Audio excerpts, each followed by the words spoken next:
Naquela ocasião, Jesus passou pelas lavouras de cereal no sábado. Seus discípulos estavam com fome e começaram a colher espigas para comê-las. Os fariseus, vendo aquilo, lhe disseram: Olha, os teus discípulos estão fazendo o que não é permitido no sábado. Ele respondeu: Vocês não leram o que fez Davi quando ele e seus companheiros estavam com fome? Ele entrou na casa de Deus e, junto com os seus companheiros, comeu os pães da presença, o que não lhes era permitido fazer, mas apenas aos sacerdotes. Ou vocês não leram na lei que, no sábado, os sacerdotes no templo profanam esse dia e, contudo, ficam sem culpa? Eu lhes digo que aqui está o que é maior do que o templo. Se vocês soubessem o que significam estas palavras: desejo misericórdia, não sacrifícios, não teriam condenado inocentes. Pois o Filho do Homem é Senhor do sábado. Saindo daquele lugar, dirigiu-se à sinagoga deles, e estava ali um homem com uma das mãos atrofiada. Procurando um motivo para acusar Jesus, eles lhe perguntaram: É permitido curar no sábado? Ele lhes respondeu: Qual de vocês, se tiver uma ovelha e ela cair num buraco no sábado, não irá pegá-la e tirá-la de lá? Quanto mais vale um homem do que uma ovelha? Portanto, é permitido fazer o bem no sábado. Então ele disse ao homem: Estenda a mão. Ele a estendeu, e ela foi restaurada e ficou boa como a outra. Então os fariseus saíram e começaram a conspirar sobre como poderiam matar Jesus. Sabendo disso, Jesus retirou-se daquele lugar. Muitos o seguiram, e ele curou todos os doentes que havia entre eles, advertindo-os que não dissessem quem ele era. Isso aconteceu para se cumprir o que fora dito por meio do profeta Isaías: Eis o meu servo, a quem escolhi, o meu amado em quem tenho prazer. Porei sobre ele o meu espírito, e ele anunciará a justiça às nações. Não discutirá nem gritará. Ninguém ouvirá a sua voz nas ruas. Não quebrará o caniço rachado, não apagará o pavio fumegante, até que leve à vitória a justiça. Em seu nome, as nações porão sua esperança. Marcos 3. Noutra ocasião, ele entrou na sinagoga e estava ali um homem com uma das mãos atrofiada. Alguns deles estavam procurando um motivo para acusar Jesus. Por isso, o observavam atentamente para ver se ele iria curá-lo no sábado. Jesus disse ao homem da mão atrofiada: Levante-se e venha para o meio. Depois Jesus lhes perguntou: O que é permitido fazer no sábado? O bem ou o mal? Salvar a vida ou matar? Mas eles permaneceram em silêncio. Irado, olhou para os que estavam à sua volta e, profundamente entristecido por causa do coração endurecido deles, disse ao homem: Estenda a mão. Ele a estendeu e ela foi restaurada. Então os fariseus saíram e começaram a conspirar com os herodianos contra Jesus sobre como poderiam matá-lo. Jesus retirou-se com os seus discípulos para o mar, e uma grande multidão vinda da Galiléia o seguia. Quando ouviram a respeito de tudo o que ele estava fazendo, muitas pessoas procedentes da Judéia, de Jerusalém, da Idumeia, das regiões do outro lado do Jordão e dos arredores de Tiro e de Sidom foram atrás dele. Por causa da multidão, ele disse aos discípulos que lhe preparassem um pequeno barco para evitar que o comprimissem. Pois ele havia curado a muitos, de modo que os que sofriam de doenças ficavam se empurrando para conseguir tocar nele. Sempre que os espíritos imundos o viam, prostravam-se diante dele e gritavam: Tu és o Filho de Deus! Mas ele lhes dava ordens severas para que não dissessem quem ele era. Jesus subiu a um monte e chamou a si aqueles que ele quis, os quais vieram para junto dele.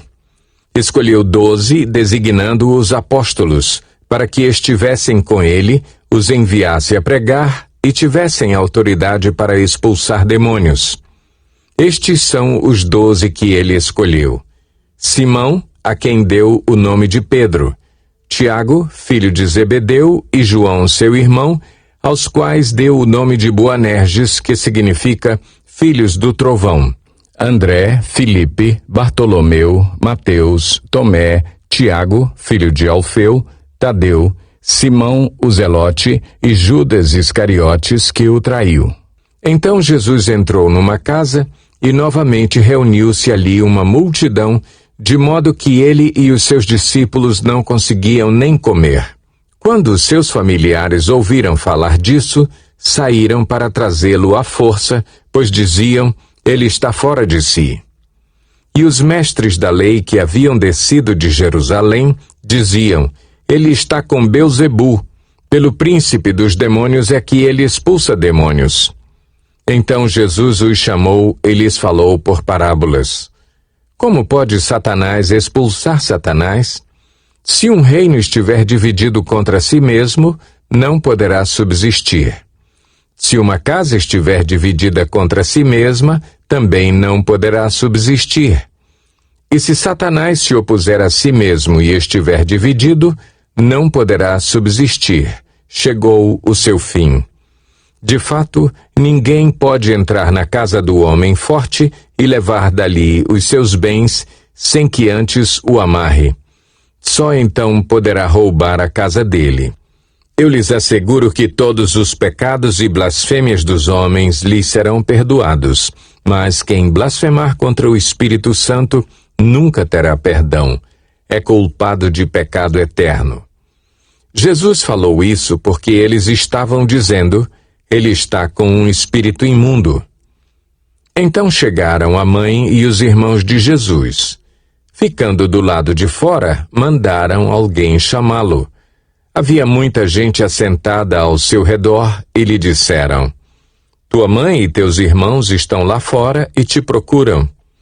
Quem é minha mãe e quem são meus irmãos? Perguntou ele. Então olhou para os que estavam assentados ao seu redor e disse: aqui estão minha mãe e meus irmãos. Quem faz a vontade de Deus, este é meu irmão, minha irmã e minha mãe. Lucas 6. Certo sábado, enquanto Jesus passava pelas lavouras de cereal, seus discípulos começaram a colher e a debulhar espigas com as mãos, comendo os grãos. Alguns fariseus perguntaram: por que vocês estão fazendo o que não é permitido no sábado? Jesus lhes respondeu: vocês nunca leram o que fez Davi quando ele e seus companheiros estavam com fome? Ele entrou na casa de Deus e, tomando os pães da presença, comeu o que apenas aos sacerdotes era permitido comer e os deu também aos seus companheiros. E então lhes disse: o Filho do Homem é Senhor do sábado. No outro sábado, ele entrou na sinagoga e começou a ensinar. Estava ali um homem cuja mão direita era atrofiada. Os fariseus e os mestres da lei estavam procurando um motivo para acusar Jesus. Por isso, o observavam atentamente para ver se ele iria curá-lo no sábado. Mas Jesus sabia o que eles estavam pensando e disse ao homem da mão atrofiada: levante-se e venha para o meio. Ele se levantou e foi. Jesus lhes disse: eu lhes pergunto, o que é permitido fazer no sábado? O bem ou o mal? Salvar a vida ou destruí-la? Então olhou para todos os que estavam à sua volta e disse ao homem: estenda a mão. Ele a estendeu e ela foi restaurada. Mas eles ficaram furiosos e começaram a discutir entre si o que poderiam fazer contra Jesus. Num daqueles dias, Jesus saiu para o monte a fim de orar e passou a noite orando a Deus. Ao amanhecer, chamou seus discípulos e escolheu 12 deles, a quem também designou apóstolos.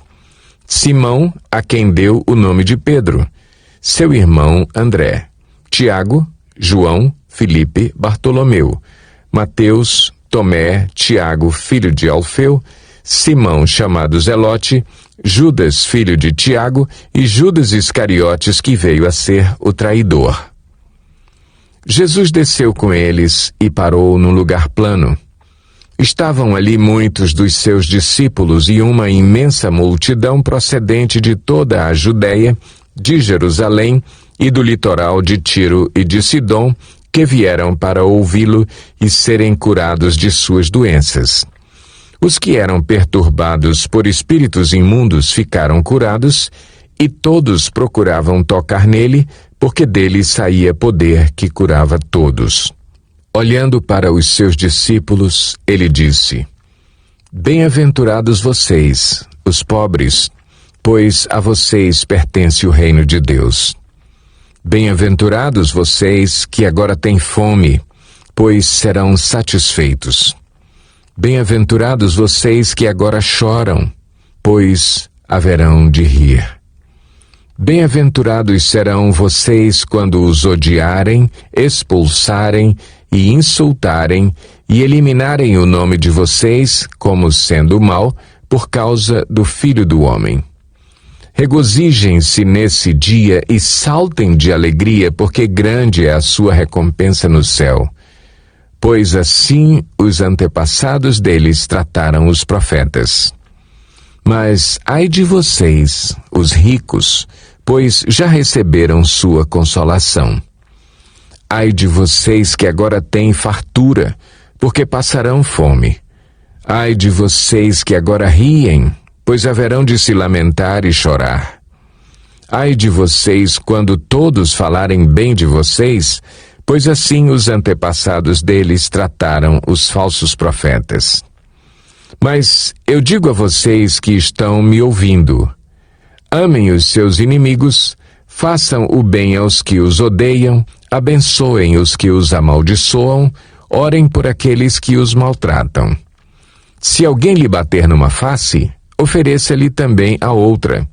Se alguém lhe tirar a capa, não o impeça de tirar-lhe a túnica. Dê a todo aquele que lhe pedir, e se alguém tirar o que pertence a você, não lhe exija que o devolva. Como vocês querem que os outros lhes façam, façam também vocês a eles. Que mérito vocês terão se amarem aos que os amam?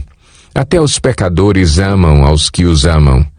E que mérito terão se fizerem o bem àqueles que são bons para com vocês? Até os pecadores agem assim. E que mérito terão se emprestarem a pessoas de quem esperam devolução? Até os pecadores emprestam a pecadores, esperando receber devolução integral.